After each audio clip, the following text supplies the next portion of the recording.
Começa agora, pela TV Universitária, o Momento Espírita na TV. Apoio Cultural.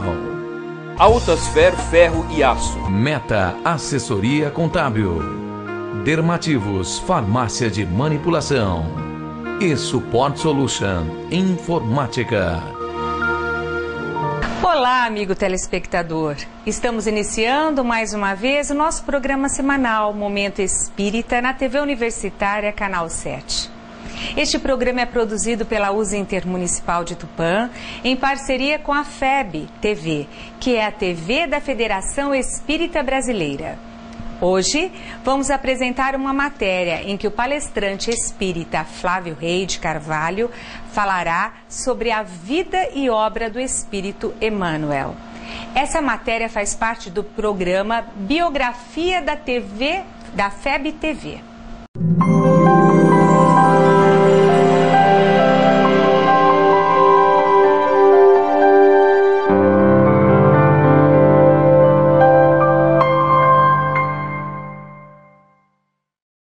Olá pessoal, então para falarmos sobre Emmanuel, convidamos Flávio Rei de Carvalho, que é membro do NEP, Núcleo de Estudo e Pesquisa do Evangelho, aqui na FEB.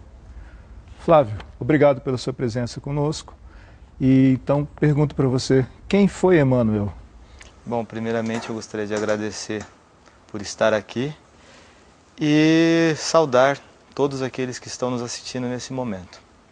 Mas indo agora à resposta, Emmanuel, em linhas gerais, para uma primeira aproximação, para aqueles que nos assistem nesse momento, é observarmos ele como o coordenador de toda a atividade mediúnica de Francisco Cândido Xavier, durante toda a sua encarnação. Fora isso, alguns preferem falar que ele foi o mentor de Chico Xavier, foi o guia espiritual de Chico Xavier, mas para nós, a sua atividade é um pouco mais ampla.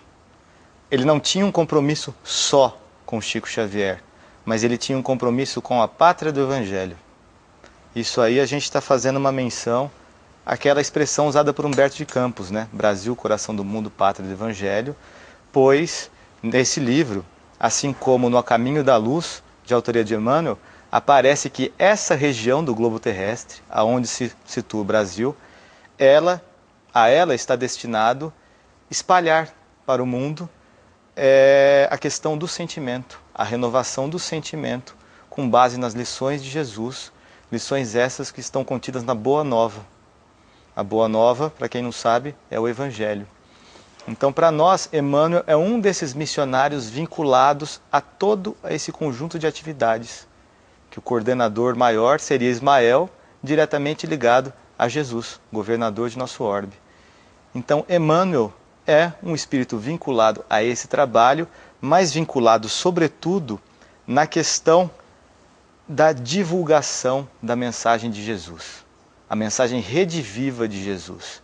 Ele tenta, a todo momento, a todo instante e a toda página que ele ditou a Francisco Cândido Xavier, trazer a essência da mensagem de Jesus a nós.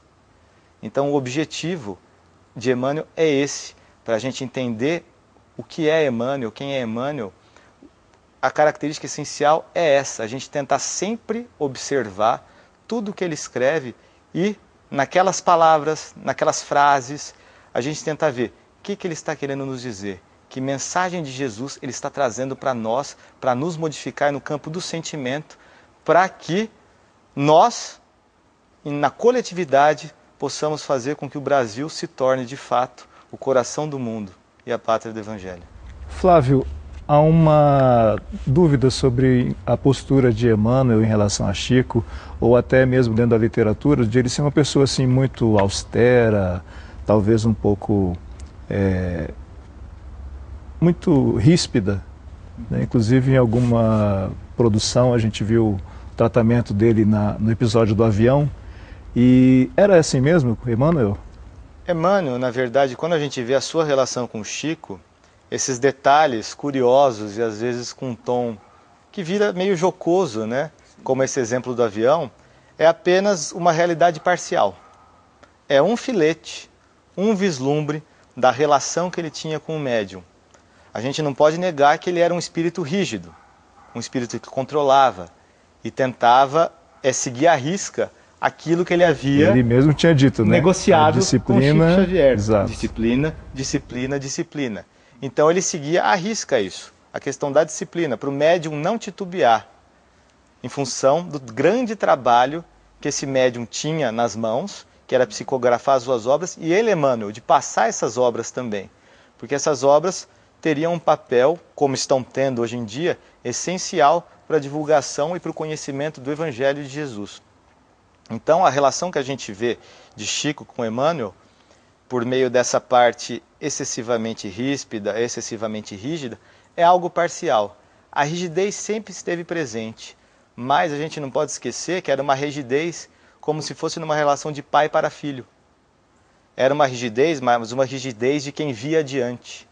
Ele falava, não faça isso, porque isso não gerará bons frutos. Aí ele já cortava. Ele sabia o que estava em jogo, assim como um pai, quando está orientando uma criança, sabe que a ação ou não daquela criança poderá gerar bons frutos.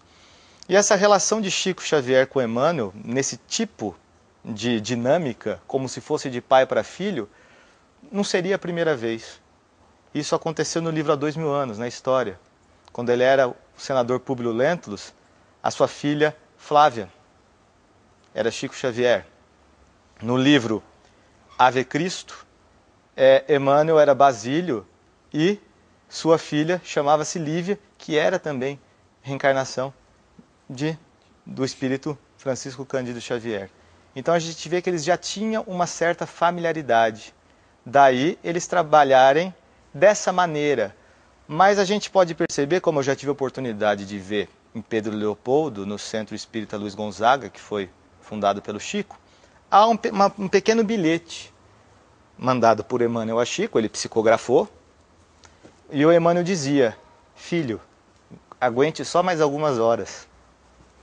Ele pede assim como um verdadeiro pai, para que Chico estava cansado, ele varava as noites, dormia muito pouco, e por aí a gente vê a doçura desse espírito. Ao mesmo tempo que ele orientava com rigidez, ele também acalentava Chico Xavier. Só que essas coisas não são tão divulgadas, porque isso não é engraçado, isso às vezes não é cômico, não gera risadas, então as pessoas não falam. Tratam como se fosse uma coisa comum para destacar esse outro lado, mas existem os dois. Emmanuel nem é tão rígido quanto passam, nem é tão,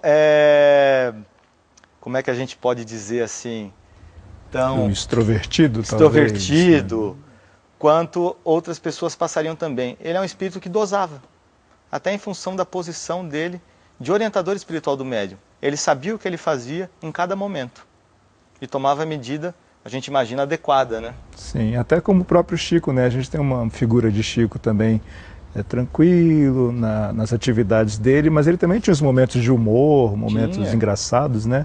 Algumas literaturas a gente consegue ver isso, né? E era exatamente isso que o Emmanuel às vezes controlava, para a coisa não sair às vezes do trilho, daquele ponto ideal. Por isso que às vezes ele chegava, ele cortava, às vezes ele conversava, dava uma brincadinha, etc. Mas é para manter a coisa no ponto, naquele nível ideal. Então a gente tem que entender que há várias atitudes, várias facetas e vários modos de agir. Não só esse modo excessivamente ríspido, apesar dele ter existido sim, as horas em que ele foi ríspido. Mas não foi só isso. Na verdade, Emmanuel agiu verdadeiramente como um pai de Chico Xavier. E como todo pai, há momentos e momentos, né, para cada atitude. E esse foi um fator importante para que ele pudesse concluir com êxito seus trabalhos, né, o próprio Chico, né? Essencial. A gente pode dizer que sem Emmanuel não haveria um Chico Xavier. Não só pelo conteúdo das obras, mas pela conduta, pela maneira como o médium exemplificou durante toda a sua vida. Tudo isso foi conduzido e orientado por Emmanuel, seguindo aqueles ditames da disciplina, disciplina, disciplina. Flávio, vamos fazer um pequeno intervalo e a seguir continuamos a nossa conversa sobre Emmanuel.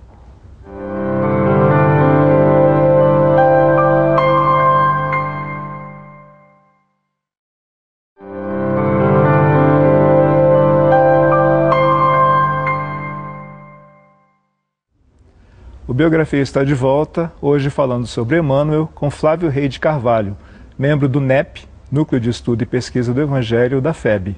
Você em casa está vendo uma imagem sobre o encontro de Chico Xavier e Emmanuel.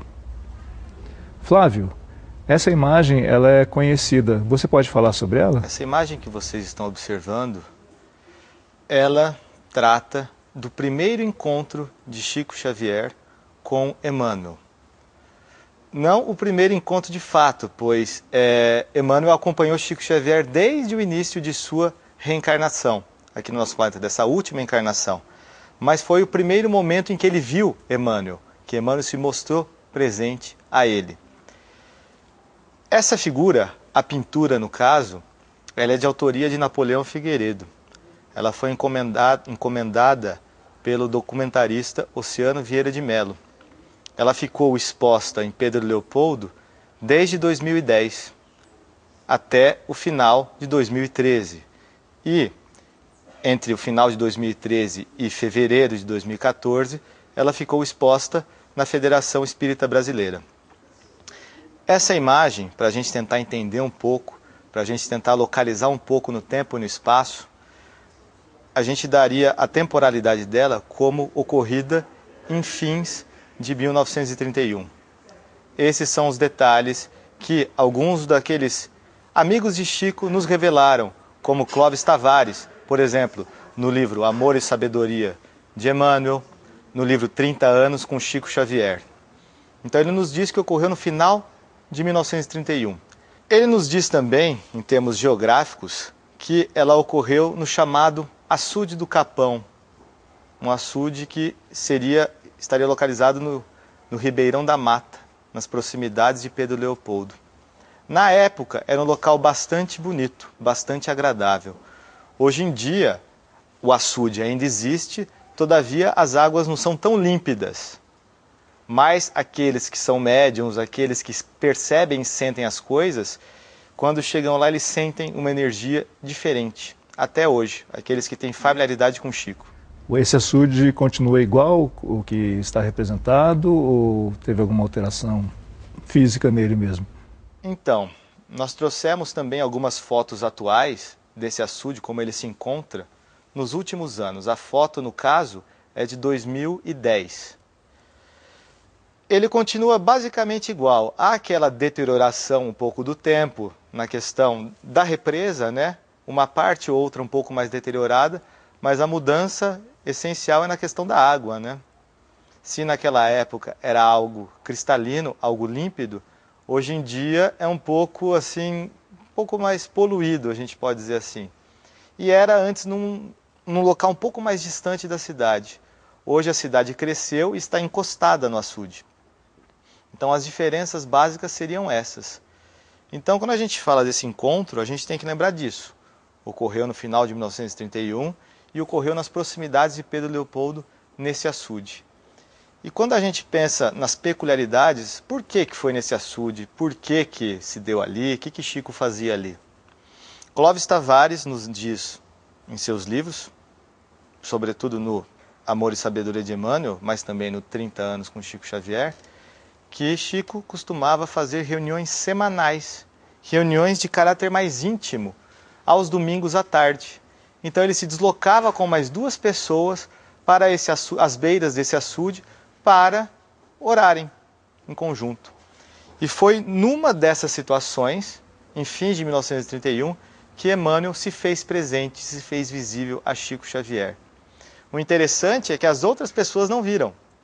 Ele estava com mais 2, só Chico viu, e aquele diálogo, que muitas vezes é narrado entre Chico e Emmanuel, ocorreu mentalmente, sem articular palavras, sem movimentar a boca. Foi um diálogo mental.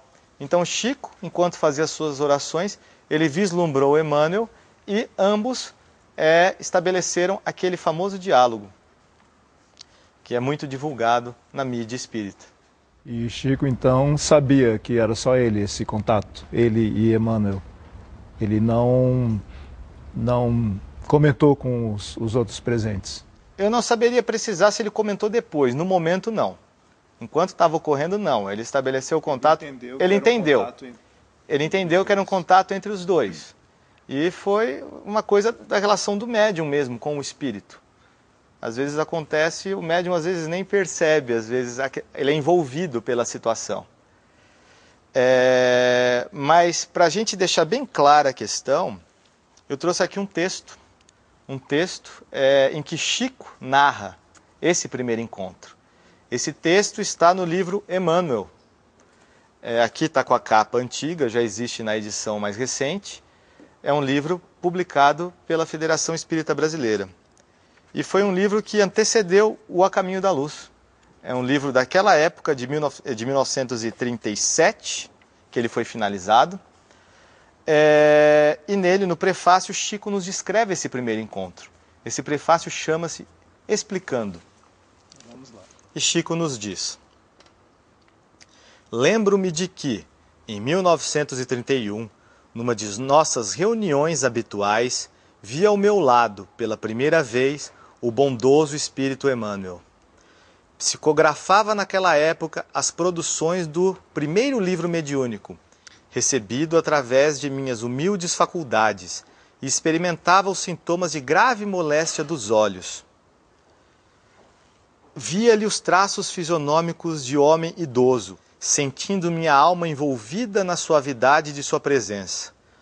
Mas o que mais me impressionava era que a generosa entidade se fazia visível para mim dentro de reflexos luminosos que tinham a forma de uma cruz. Às minhas perguntas naturais, respondeu o bondoso guia: descansa. Quando te sentires mais forte, pretendo colaborar igualmente na difusão da filosofia espiritualista. Tenho seguido sempre os teus passos e só hoje me vês na tua existência de agora, mas os nossos espíritos se encontram unidos pelos laços mais santos da vida, e o sentimento afetivo que me impele para o teu coração tem suas raízes na noite profunda dos séculos. Reticências. Tem mais informações nesse texto, mas acredito que isso aqui para nós, no momento, já é suficiente. Até para, então, perguntar duas coisas para você. Ele fala, logo no início, né, do relato, sobre a figura de um idoso. Uhum. E não é essa exatamente a figura que a gente tem representado do rosto de Emmanuel, né? Ele parece uma pessoa mais jovem, ou pelo menos não idosa. Uhum. Por que essa diferença de representação? Pois é. Nós tivemos oportunidade de escrever um artigo que foi publicado em Reformador em novembro de 2013. Esse artigo chama-se Retrato de Emmanuel. E nele são discutidas algumas curiosidades acerca da produção de seu primeiro retrato, feito em 1947.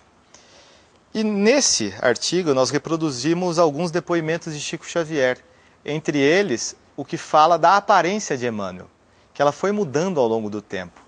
Então, primeiramente, ele apareceu para Chico Xavier em 1931 com essa imagem da sua última encarnação em nosso planeta, como um sacerdote católico, com um semblante envelhecido. Todavia, em 1938, ele começou a ditar a Chico Xavier o seu primeiro romance, há 2000 anos. Romance que trata da vida do senador romano Públio Lentulus. E foi durante a psicografia desse romance que Emmanuel paulatinamente foi adquirindo a feição de senador e foi remoçando até a sua expressão, adquirindo a imagem dele, assumindo para si aquela imagem de Públio Lentulus, que foi uma encarnação vivida por Emmanuel à época de Jesus. Então foi somente em 1938, e a partir dali, que Emmanuel passou a aparecer dessa maneira, como romano, na aparência de Públio Lentulus. Antes não, ele aparecia como um sacerdote católico um pouco mais envelhecido. Então é interessante a gente ver essa mudança, né? Influenciado e até ambientada, aclimatada pela psicografia de um livro. Essa vida, Emmanuel assume essa imagem porque a vida de Públio Lentulus foi para ele bastante significativa. Não tanto pelos acertos, mas sobretudo pelos aprendizados. Ele teve a oportunidade de conviver com Lívia, sua esposa, uma alma de caráter mais sublime, que veio ajudar ele naquela encarnação. Todavia, ele não soube aproveitar esse momento. Ao mesmo tempo, ele teve um encontro com Jesus, um encontro tete a tete com Jesus, frente a frente, onde o Cristo fez um chamado para ele: pegue a minha mão e poupe os séculos de sofrimento. E a gente, quando a gente lê o livro, a gente observa Emmanuel, a gente vê que ele não pegou a mão de Jesus por orgulho da sua posição social naquele momento, como senador romano. E Jesus ainda fala: por que você não me procurou à luz do dia, em praça pública, ao meio-dia? Que você se redimiria ali, deixando seu orgulho, seu egoísmo de lado. Mas ele não o fez. E Emmanuel, na introdução do livro Há 2000 anos, ele nos diz que aquilo está vivo na sua consciência. Aquele chamado de Jesus marcou a sua alma para sempre. E provavelmente foi isso que motivou e deu força para ele caminhar nos séculos seguintes e se tornar esse espírito que a gente conhece hoje. E ele diz que se passaram 20 séculos, a semelhança de 20 dias na consciência de um espírito imortal. Então, para ele, aquilo está muito vivo. Então, a gente vê daí o significado. E por que ele assumiu essa imagem? Porque foi com essa imagem que ele encontrou Jesus, que Jesus o chamou. Apesar dele não ter atendido, naquele instante, o chamado de Jesus, aquilo ficou gravado na sua alma para sempre e até hoje. Então, daí ele ter assumido essa imagem, daí ele passar essa imagem para nós. Até para nós nos reconhecermos, porque quando a gente lê o livro Há 2000 anos, a gente vê que Públio Lentulus tem muitas falhas, comete muitas faltas. Ele ainda é refém do seu orgulho, refém do seu egoísmo, refém da sua vaidade. Mas isso nos serve de roteiro para nós, porque grande parte de nós, se não a maioria, estamos em posição semelhante ou muito próxima daquilo. Então ele nos mostra: olha só como eu me apresento hoje, aparentemente eu sou semelhante a Públio Lentulus, mas houve uma caminhada. E eu chamo a todos vocês, por meio das minhas obras, a caminharem junto comigo daqui para frente. Então todos os livros de Emmanuel são um convite a nós. E essa imagem é para nós nos identificarmos mesmo, para não ter uma ruptura, é para ver que ele continua o mesmo, mais modificado, depurado, mais próximo de Jesus do que naquela época. E é isso que ele nos chama a todo momento, para nos tornarmos mais próximos. Tornarmos por quê? Porque a mudança deve ocorrer dentro de cada um de nós.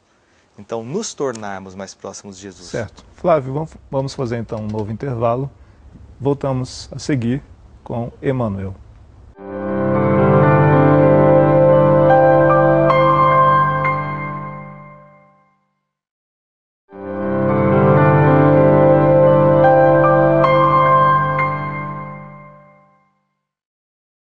Voltamos com a biografia, hoje falando sobre Emmanuel, e você em casa está vendo a mais conhecida representação de Emmanuel.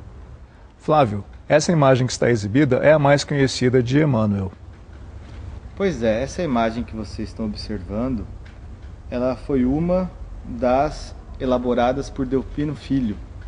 O nome completo do artista é Alberto André Delpino Filho, um artista mineiro. Essa particularmente, porque houveram várias reproduções depois, mas essa que está sendo mostrada foi feita particularmente em outubro de 1947. Alberto André Delpino Filho havia conhecido Chico Xavier em 1933, em Belo Horizonte, e havia manifestado interesse em algum dia retratar Emmanuel. Ele pediu informações para o médium, etc. E o que o Chico nos relata, conforme nós pudemos transcrever nesse artigo que saiu em novembro de 2013 no Reformador, é que Delpino Filho apareceu no final de setembro de 1947, lá em Pedro Leopoldo, incentivado por médiuns videntes de Belo Horizonte, que já haviam visto Emmanuel.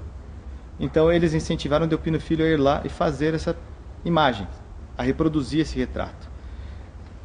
No momento em que Chico relatava o que nós transcrevemos nesse artigo, ele dizia que Delpino Filho estava lá há quase um mês. Então a gente imagina que estava em fins de outubro já, né?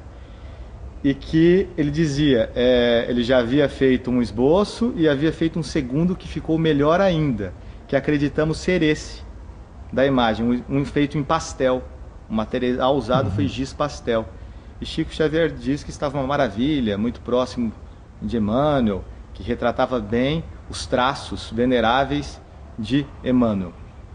Então o que a gente tem acerca dessa imagem é isso, dessa primeira imagem, feita nessas circunstâncias, nesse momento, em outubro de 1947. Acerca dessa imagem, às vezes a gente vê o Clóvis Tavares falando no livro que Chico Xavier, no livro 30 anos, com Chico Xavier, e também no Amor e Sabedoria de Emmanuel, que o único retoque que Chico daria nesse retrato seria na parte da boca, que ele dizia que a boca de Emmanuel era um pouco mais masculina do que o retratado, os lábios eram mais finos.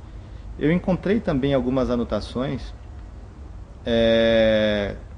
de Zeus Van Tuyl, falando que Chico Xavier dizia que daria para dividir o retrato em 3 partes. A primeira parte, pegando esse quadrante, ou seja, sim, da parte superior até a ponta do nariz. Ele dizia que isso era bastante próximo, muito próximo ao Emmanuel, bastante fidedigno. Da ponta do nariz até o queixo, pouco parecia. E do queixo para baixo, ficção. Então é dessa maneira que o próprio Chico explicava aos seus amigos mais próximos o que havia de destoante no retrato. Então seria sobretudo essa parte do nariz para baixo, centrado na boca. Na boca. Com base nessa imagem, então, que a gente espírita e até os não espíritas, alguns conhecem, o que você acha que Emmanuel deixou para nós todos como legado, como ensinamento? O legado de Emmanuel, primeiramente para todos nós, são seus livros.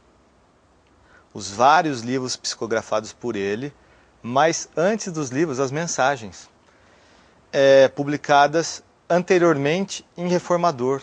Muitas dessas mensagens que estão contidas nos livros da FEB, a boa parte delas saíram previamente em Reformador, naquela coluna Explorando o Evangelho.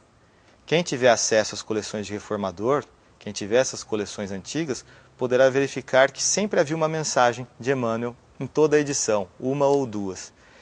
E nessas mensagens ele comenta o Evangelho. Ele torna a mensagem de Jesus viva para nós, para que nós possamos sentir essa mensagem, nós possamos viver essa mensagem. E não só conhecer, porque às vezes a gente lê, conhece, mas não assimila. E ele nos ajuda a assimilar. Então essas mensagens que compõem os 5 livros que nós mencionamos há pouco.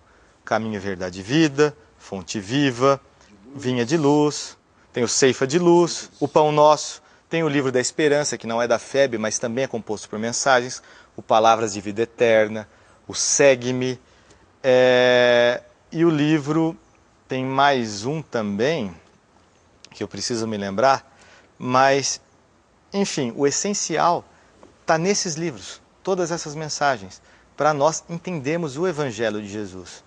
Então, quando a gente pensa em Emmanuel, a gente tem que pensar nisso, na missão que ele veio desempenhar junto ao médium Chico Xavier, mas, acima de tudo, o compromisso que ele tem com a pátria do Evangelho. E ele cumpriu essa missão com Chico? Acreditamos que sim. Em relação à psicografia, sim. Mas essa missão está em andamento. Porque, na verdade, ele pôs adubo nas sementes que Jesus plantou há 2000 anos atrás. Essas sementes têm que florescer. Elas têm que germinar e florescer. E cabe a nós fazer isso. E essas obras irão nos auxiliar a isso. Então é uma missão, a primeira etapa foi cumprida. Ou seja, materializar essas mensagens. Tornar elas disponíveis ao grande público. Ou seja, por intermédio da psicografia, por intermédio das editoras, por intermédio da divulgação dessas mensagens. Agora cabe a nós conhecer essas mensagens, ler essas mensagens, meditar sobre essas mensagens, sentirmos sempre o conteúdo, a essência que está transcrita nessas mensagens e viver. Só quando todos fizerem isso, a missão vai estar cumprida. E a gente acredita que o Brasil também vai ser o coração do mundo, pátria do Evangelho. Então é uma missão que ela, em termos da psicografia, foi cumprida, mas ela está em andamento. E faz parte, então, da nossa fase de regeneração, que o planeta está passando agora. Emmanuel escreveu dali para frente. Ou seja, espíritos que estão nascendo agora provavelmente terão acesso às mensagens de Emmanuel e essas mensagens influenciarão a sua vida. Daqui 50 anos, podemos acreditar que sim. Muitos de nós, ou quase todos nós que estamos aqui nesse programa, nesse momento, aqui nessa gravação, não nascemos na época em que Emmanuel psicografou essas mensagens. Muitas delas são de 70 anos atrás. Então ele psicografou, nós já pegamos essas mensagens e elas estão nos ajudando. Então nós fazemos parte já desse legado, desse prosseguimento da missão.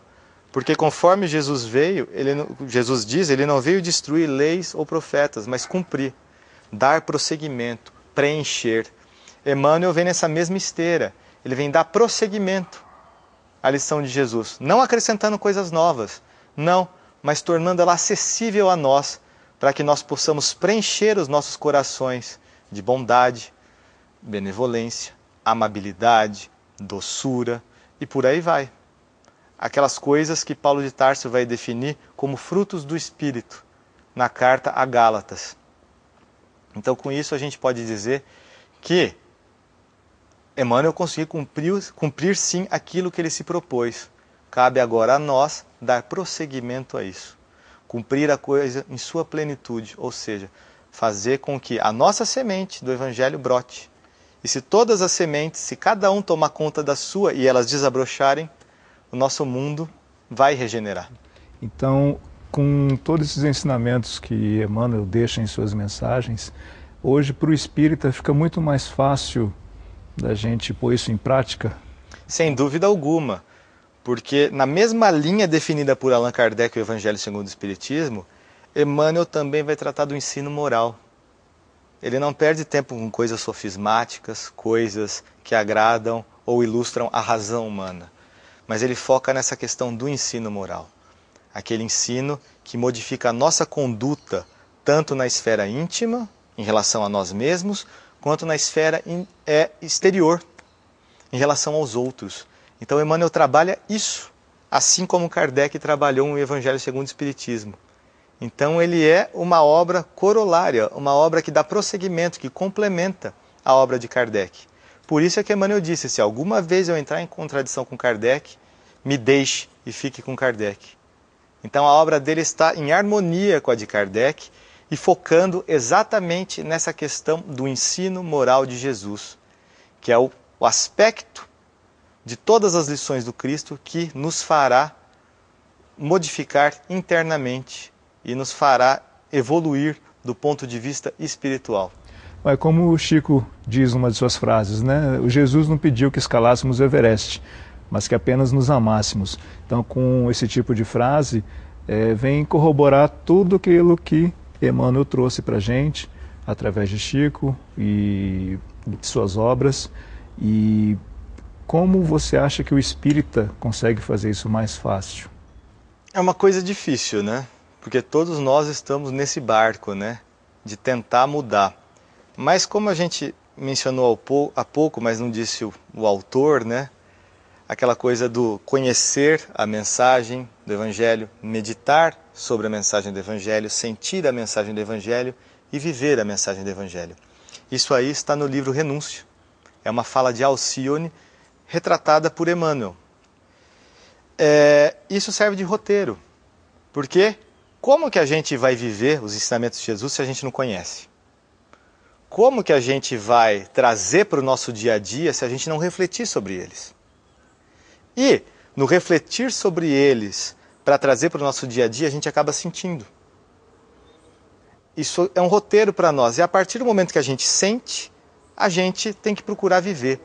E o sentir não é aquela questão só de você ficar, a coisa está pulsando dentro de mim, e ficar em estado de êxtase, no pico de uma montanha. Não, não é isso. O sentir é você pegar essas lições de Jesus, auxiliado por Emmanuel, a maneira como ele nos traz isso para o nosso dia a dia, e tentarmos identificar esses caracteres ensinados por Jesus no nosso dia a dia, no mundo, ver que a lei divina age em todas as instâncias e a todo momento. Quando a gente começa a fazer essa transposição, essa aclimatação da mensagem de Jesus, a gente já está sentindo. E a partir do momento que a gente sente, a gente já identifica, o próximo passo é agir. Então a gente conhece a ti mesmo. Então você já identifica os seus erros, já sabe qual é a solução para neutralizar esses erros, tem que partir para a ação. Isso, então é o que eu queria reforçar, era que esse sentir a mensagem não é só dentro de um centro espírita, né? Você tem que sentir em cada núcleo da sua vida, trabalho, principalmente a família. É a gente tentar identificar todos esses ensinamentos de Jesus no nosso dia a dia. Sempre que acontecer um fato, você pensa, aquele fato parece aquela ocasião em que Jesus falou com uma pessoa X. É muito parecido.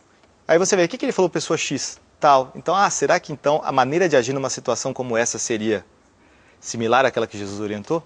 Começar a fazer isso e a partir daí a gente agir. Não que a gente vá conseguir chegar a Jesus nessa encarnação, mas pensar, né, o que Jesus faria nessa situação.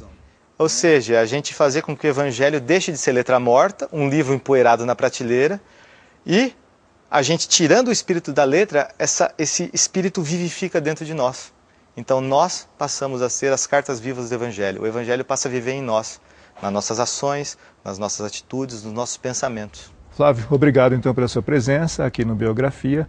Muito esclarecedora as suas informações sobre Emmanuel. Tenho certeza que o pessoal em casa gostou bastante. Agradecemos a sua audiência e esperamos revê-los aqui no próximo Biografia.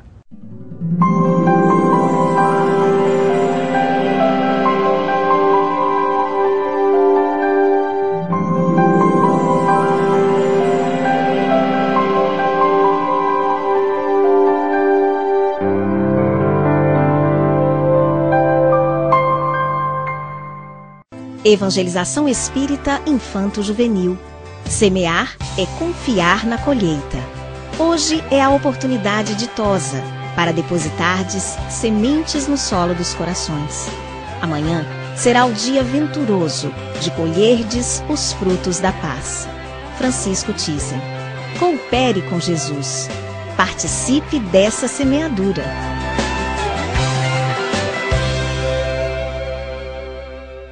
Apresentaremos agora o palestrante espírita Alberto Almeida, que falará sobre o tema Amai-vos ou Armai-vos. Essa matéria faz parte do programa O Amor Pede Passagem, também da FEB TV.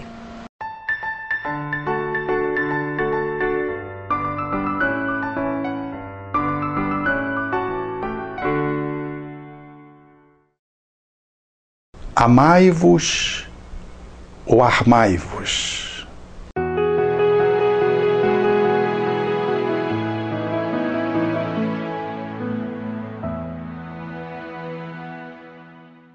Efetivamente, vivemos numa sociedade que traz características bem beligerantes no momento. A agressividade caracteriza as relações que se estabelece em todos os níveis.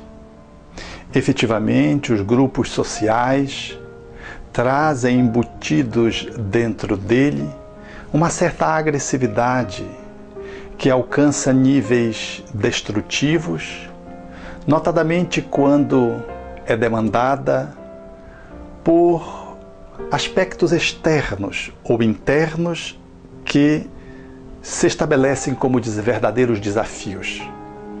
Este processo da agressividade entre os povos, da violência urbana, sequestros, atividades às vezes de vandalismo, manifestações que se colocam muitas vezes de uma forma a caracterizar arruaceiros, que degeneram, portanto, daquilo que seria uma movimentação pacífica para uma atitude de agressividade destrutiva. Esse cenário onde estamos inseridos falam de uma determinada movimentação interna dentro da família que também se traduz por uma agressividade de forma inadequada, que modela a sociedade e a sociedade repercute para a família, formando um círculo vicioso de desamor, pautado em cima de relações tensas, difíceis, na qual as pessoas se colocam mais armadas do que amadas, armando-se do que amando-se.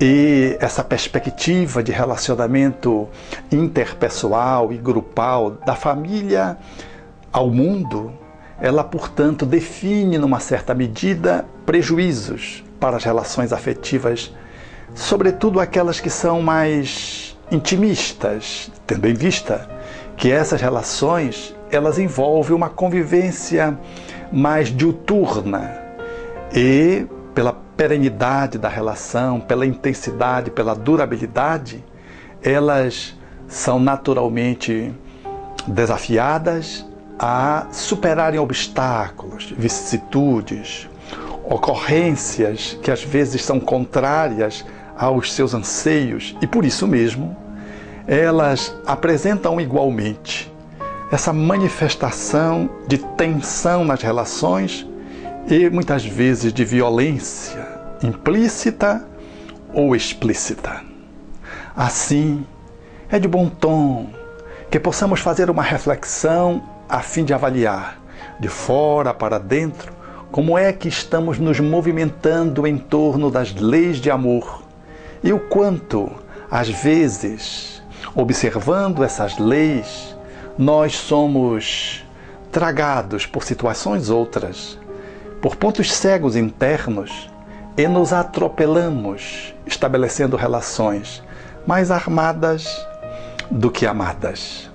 O mundo hoje é competitivo, mais do que nunca. Disputa-se os lugares nos ônibus, nos trens, nos metrôs, nos estacionamentos. Há uma disputa nos concursos públicos. Há uma rivalização na própria rua, nos engarrafamentos, na pressa com que um tem que chegar ao seu objetivo em relação ao outro que está à sua frente. Nós observamos esse mecanismo que se estabelece dentro da sociedade e que, de uma certa forma, a impulsiona para um nível de estresse, o que favorece, numa certa medida, que os limites internos de cada um para lidar com essa realidade sejam tão volumosos que, muitas vezes, sem nos darmos conta, nós nos movimentamos de uma forma agressiva, destrutiva, sem que percebamos isso, às vezes inconscientemente, às vezes conscientemente. Assim, damos-nos conta no dia a dia das pessoas que colocam o farolete atrás do automóvel para agressivamente se proteger de alguém que venha com luz alta atrás. Observamos na rua, quando da necessidade de ajudar alguém a atravessar, o temor, porque se nos aproximamos, tememos não ser entendido. A vizinha não consegue conversar com o vizinho, com receio de ficar mal falada na comunidade, na vila, no prédio. Aquele que é o amigo do amigo, muitas vezes, se coloca de uma forma reservada em função do receio de ser mal interpretado. O esposo, em relação à esposa, no relacionamento cotidiano, tão logo surja uma pergunta acerca de um esclarecimento, vem com 7 pedras na mão. Assim, filhos manifestam a sua agressividade destrutiva com os pais quando estes fazem-lhes alguma ponderação. E, inversamente, isso também se dá quando os pais se aborrecem por pequena monta, em função de uma pergunta que o filho repita, demonstrando que há uma agressividade embutida que define que as relações familiares, afetivas, estão demasiadamente tensas. Há muita agressividade no nosso cotidiano.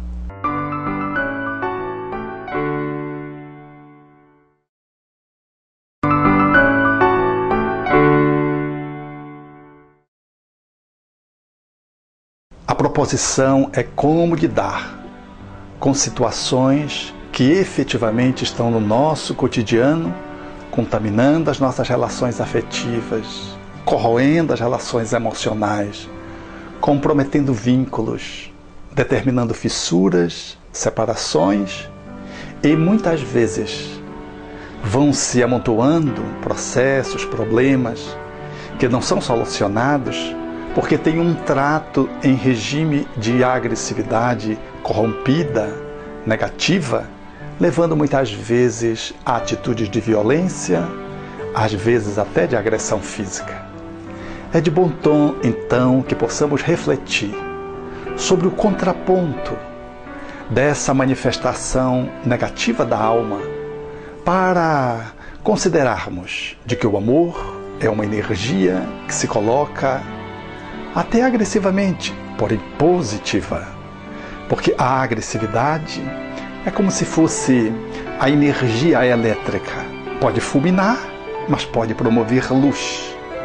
E nessa conceituação de palavras, poderíamos dizer que o amor, quando regido ou quando regendo a agressividade, ele proporciona luz e encanto, que se manifesta como firmeza, como assertividade, como coragem, como postura adequada em face de algo que se coloque em nível de contraponto, como que questionando ou como que negando direitos fundamentais.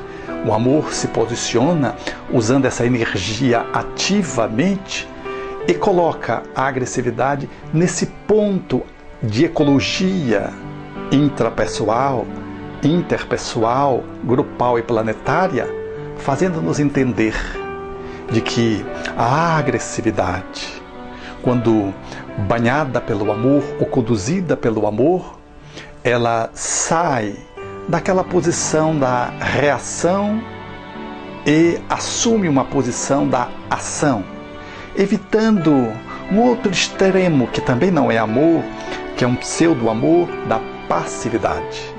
A passividade é o contraponto dessa agressividade negativa, beligerante que se coloca no cotidiano do mundo. São quando as pessoas, em nome de um pseudo-amor, se colocam de uma forma parva, de uma forma difusa, de uma forma passiva e necessariamente não pacífica, porque estimula o mal que vai prosperando. Assim, é necessário considerar que para lidar no mundo nós não precisamos ir aos extremos, saindo dessas posições que avançam, que machucam, que traumatizam, para outros processos em que nós implodimos, em que damos campo para que o mal se prospere, se prolifere, porque não há nenhuma atitude positiva que possa chamar o outro à reflexão e uma posição que possa ser mais equânime, que possa ser mais adequada na observância dos direitos das pessoas envolvidas, do grupo e da sociedade. Desse modo, uma posição de deixar de armar-se para amar-se, deixar de estar armado para estar numa posição de amante diante das situações do mundo, ela reivindica que saiamos dessa posição da ingenuidade pueril que deixa os outros nos manipular e nos conduzir para desvãos. Dessa posição que se coloca numa passividade lerda, retardante e retardada, que faz com que os outros possam vociferar sobre as nossos direitos usurpados e se colocarem no mundo de uma forma lesiva, lesando-nos a nós e deseducadamente aprendendo a lesar os outros, incentivado que estarão. Desse modo, o amor não é assumir esta posição de autoanulamento em relação a alguém que avança deliberadamente sobre você na tentativa de poder levar a melhor, lesando-lhe, portanto, fundamentalmente o coração. Tampouco o amor não pode ser confundido com essa atitude de inércia, que em face de alguém que se posicione contra, nós sejamos tragados pela uma sedução afetiva, por exemplo, e que nos faça de capacho. Isto, naturalmente, que não é uma postura de amorosidade. A amorosidade, ela reivindica uma posição que se coloca na prudência, mas não no medo, na vigilância, mas não numa agressividade paranoica, na postura de cuidado, mas não numa ação neurótica em torno do outro, como se fôssemos assim dependentes de alguém.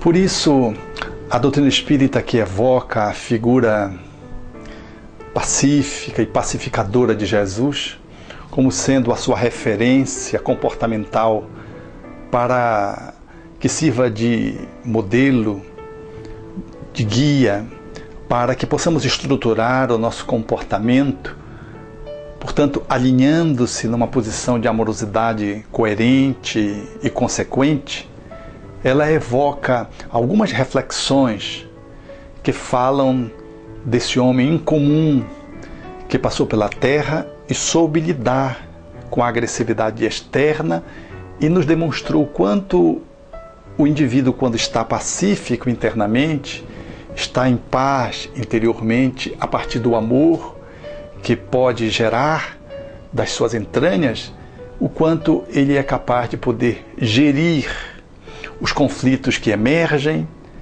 e a sua posição passa a ser a posição de alguém que leciona a paz pelo exemplo.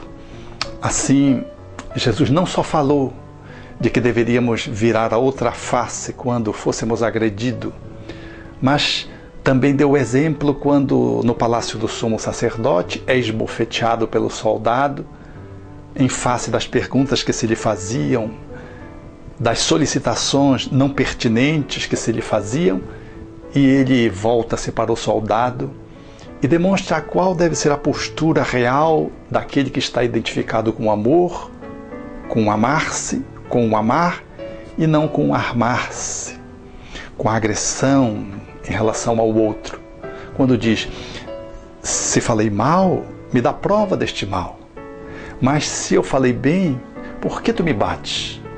Pergunta ao soldado, chamando a atenção para a sua atitude despropositada. Ele não viraria a face física numa postura de inércia, de acomodação, estimulante para que aquela atitude desrespeitosa pudesse se alastrar. Tampouco revida numa atitude de agressividade negativa, insultando o soldado ou o sumo sacerdote ou aqueles que estavam ali sindicando a ocorrência. Se falei mal, me dá prova deste mal. Mas se eu falei bem, por que tu me agredes? É, portanto, a atitude centrada na reflexão, que reivindica o seu direito de estar ali e questiona pelo que está sendo usurpado na sua posição de ser humano, desrespeitado na sua integridade física e emocional pelo outro, que estava completamente perturbado dentro de si mesmo, um soldado que estava desequilibrado. Ele faz isso chamando a atenção do soldado para outra face, a face da brandura, mas da correção, a face da mansidão, mas da atitude que é capaz de poder se colocar firmemente para se afirmar dentro do mundo. Se eu falei mal, me dá prova deste mal, questiona o soldado. É, portanto, esse homem notável que é capaz de poder dizer que nós deveríamos ser bem-aventurados quando assumíssemos a postura da mansidão, da pacificação, quando ele está no Sermão do Monte, ele mesmo que dá esse testemunho ao longo de toda a sua vida, quando é achincalhado, assodado pelos inimigos, quando sofre os conluios externos, quando sofre os enfrentamentos beligerantes, quando, por exemplo, no Horto das Oliveiras, os soldados vêm-no prender ao lado dos servos, dos sacerdotes, naquela noite memorável. E Pedro saca da espada e corta a orelha de um dos servos do sumo sacerdote, a orelha de Malco. E ele se posiciona de forma firme: Pedro, embainha a tua espada. Porque aquele que usa pela espada, do mesmo jeito pela espada vai perecer. Era uma atitude de legítima defesa, por assim dizer, do discípulo. No entanto, ele exorbitava, ele ia aos excessos, ele iria para a agressão física. E Jesus, sem abrir mão de fazer o enfrentamento pela atitude pacífica e ativa, propõe ao discípulo que ele se resguarde dessa manifestação de violência e que ele deveria embainhar a espada. Espada essa que Jesus mais tarde deveria documentar quando assentado por sobre a cruz, que significa uma espada fincada na terra, embainhada na terra. E quando ele está vitimado pelo ódio, pelo escárnio, ele é capaz ainda de dizer, embainhando a espada na terra, como a exemplificar para a humanidade que o amor deve se sobrepor à violência numa cultura de paz. Ele diz: Pai, perdoa-lhes, porque eles não sabem o que fazem. Eles eram aqueles que estavam em torno da cruz dizendo: tu não te salvastes, tu não salvastes os outros, salva-te a ti mesmo. Tu não te dissestes filho de Deus, que Deus venha te tirar daí. Era, portanto, o povo numa manifestação de escárnio, semi-enlouquecido porque tinha sido manipulado politicamente pelos sacerdotes da época. E ele, naquela posição de alguém que é fidelíssimo à pacificação e ao amor, seria capaz de chegar à culminância do amor que perdoa, do amor que ama até o sacrifício. E para testemunhar que o caminho do amor, ele não se coaduna com o caminho das armas, ele surgiria 3 dias depois, apenas para insuflar a esperança, a alegria, o consolo daqueles que estavam desesperançados, culpados, feridos, porque o abandonaram no momento supremo do sacrifício máximo, para mostrar que o amor, quando ama, supera a morte, e de que as armas, a atitude que se coloca vinculada à violência, haverá de carpir mais tarde, na consciência que acusa, o ressarcimento necessário pela via do sofrimento.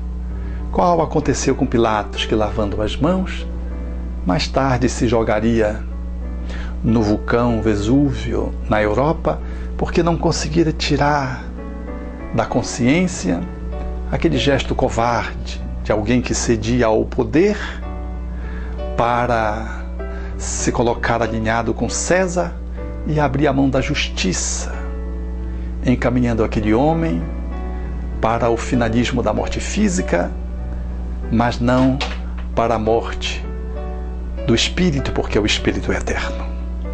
Amar até o fim, até a morte e depois da morte, porque quem ama é imortal, na consciência, na pureza e na paz.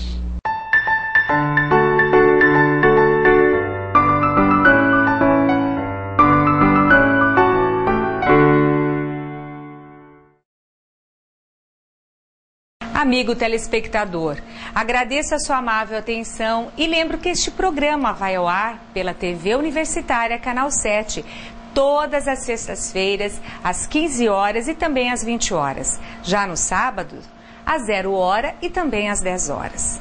Também gostaria de informar ao amigo telespectador que nossos programas podem ser acessados pela internet a qualquer momento, através do YouTube.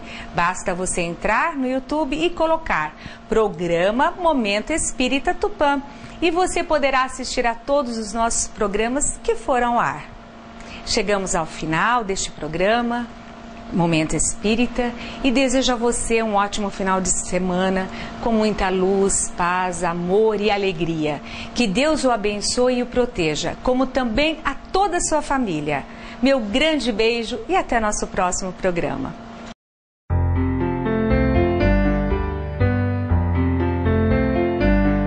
Ouça pela Rádio Tupã AM 1130 kHz todos os domingos das 12 horas às 12 horas e 50 minutos o programa Momento Espírita, apresentado por uma equipe de colaboradores da União das Sociedades Espíritas Intermunicipal de Tupã, com mensagens de paz, esperança e amor. Programa Momento Espírita, todos os domingos ao meio-dia na Rádio Tupã AM.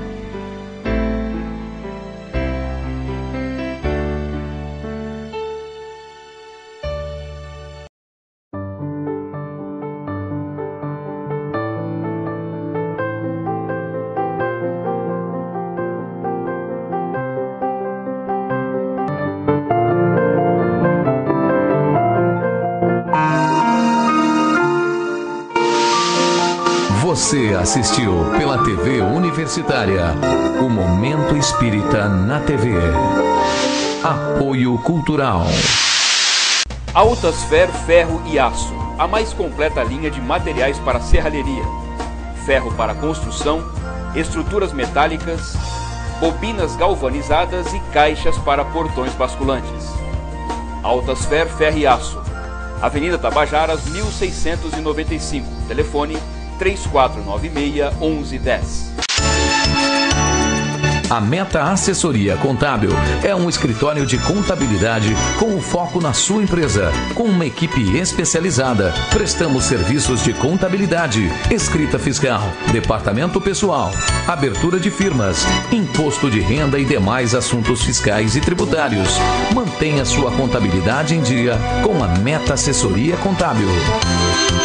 A Farmácia Dermativos tem uma linha completa de produtos para a sua beleza. As melhores marcas você encontra aqui: Adicus, Adatina, La Roque, Vite, Dermaneio, Roque e outras. Além disso, uma variedade em cosméticos manipulados de última geração. Venha conhecer a melhor e mais completa farmácia de manipulação de Tupã. Dermativos, Tamoios 1260 ou Rua Emorés 1626. Ligue 3441-4884 e 3441-6982.